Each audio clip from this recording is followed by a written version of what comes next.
Hey, a very good evening to you traders. This is Mark. Welcome to your trading video. Okay, this is a DAX trade I took from, I think, 2 or 3 days ago now. I've just been flicking through my journal, analysing it. I thought this would be a good one to stick in the blog.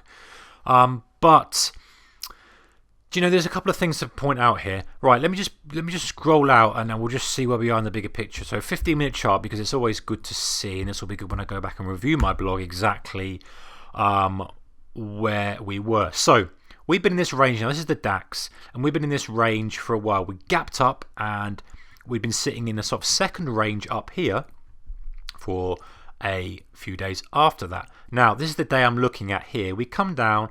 Sorry, it's not the day. It's this day here.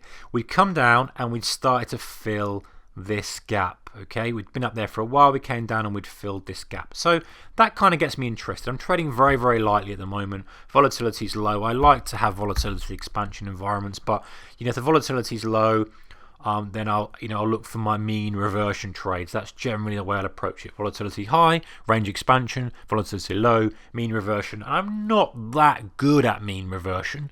I'm better at reading tape when we've got volume coming through and spotting those really nice exhaustions, the little pauses on flags, that kind of thing. That's really where my specialty lies.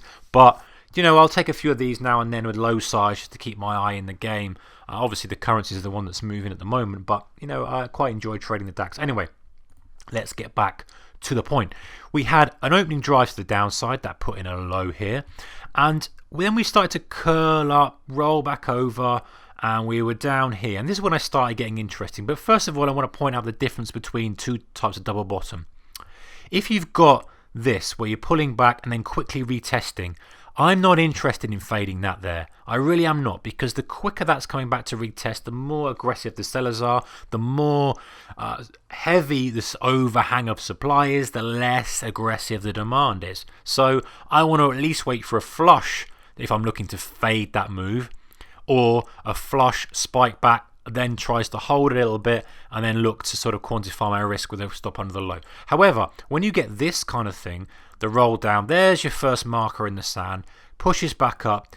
Yes, in hindsight, when we look at this, that was probably the better trade to take when it started putting resistance up about 30% of the initial drive. I like to sort of frame it in the quarters or thirds, and when you start getting that and it starts to flag and it starts to do that, then the likelihood is it's going to roll over. And if it doesn't, you can quantify your risk and put a stop very, very tightly. So hindsight, Mr. Hindsight here, that would have been great, but we can't trade on hindsight. I was waiting for the long. I wanted the mean reversion play. Like I say, I'm not too keen on taking range expansion plays in this low volatility, low volume environment. So anyway, we came down and we pushed through the low here, and we started to get a little pickup in volume, just a little bit. But bearing in mind we're at that sort of time zone where it's a little bit quiet, 10 o'clock till sort of 1 o'clock now, it's a bit quiet.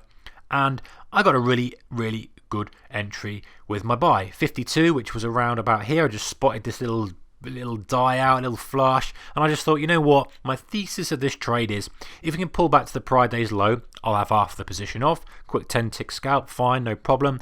I will then give myself that room to underneath that, and I will give myself, because I don't really want it going anywhere lower than that. I don't really want it going under that low by that much, because that just changes the nature of the trade. But ultimately what I'll look to do is I'll look to pull it out as we come back up. Maybe we can tag this VWAP, because by the time we get here, the VWAP will have pushed lower. The moving average was about at that key level as well. So that's the kind of area, if I'm sort of broad with it, that's the kind of area I'm looking to exit the whole trade.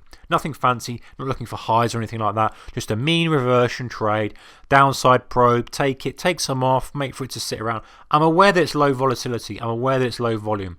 Okay, so what happened is we kind of drifted around here, and this I think was my mistake. In hindsight, and this is the danger I think you have with low volume and low volatility trading. As we push back up, very nice, got it pretty quickly. I got to say, I got a pretty good entry. A few ticks off the low, pushed back up, took it out, got my 10-tick profit. Fine, great, 11 ticks or whatever it was with this sort of finite pricing that the companies do these days.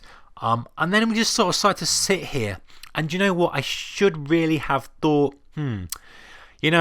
I think you should take the whole lot off, take your 10 ticks and forget about it, because there's no desire to push it up above here. There's no real volume coming in. Somebody's obviously sitting here on that resistance level, and he's just selling it. He's not aggressive. He's not getting aggressive yet. But the point is, if someone's got, I don't know, 10,000 contracts to do, and obviously it's going to depend on what market you're looking at. In ES, that'll be swallowed up in an instant. In crude oil, it's going to take some time. In DAX, it's going to take some time. But let's say he's selling that, and he's got, I don't know, a couple of thousand left, and he's just sitting there, and he's just selling, putting an algo in that's reloading, or just selling into the market every sort of 10 to 15 ticks push up. And he was the same guy who was selling here, and then he's kind of just nibbled a bit on these pop-ups, and he's sitting here. You know what he's going to do? If he's got a few left to do, what's he going to do? He's going to eventually, when the time goes by and he doesn't get his fill, he's going to start getting a little bit more aggressive. He's not going to slam it into the bid or anything stupid like that and cause a catastrophe or get himself an awful fill. More importantly, he's just going to start, taking a few levels of bid, and then just sitting back and see what happens. Take a few more levels of bid, sit back and see what happens, and then he's going to watch and see if we retrace back up. And when we do, he's going to be there, and he's going to scale a few in, lob a few out, depending on the volume of the day, depending on how much volume's coming through at the time. He's going to want to be a part of that because he's got this order to do, whether it's an order from another client or whether it's for his own book or whatever it may be. Okay, or maybe this is not just one guy, maybe it's a multitude of guys, 10 guys with 1,000 each. You get the idea.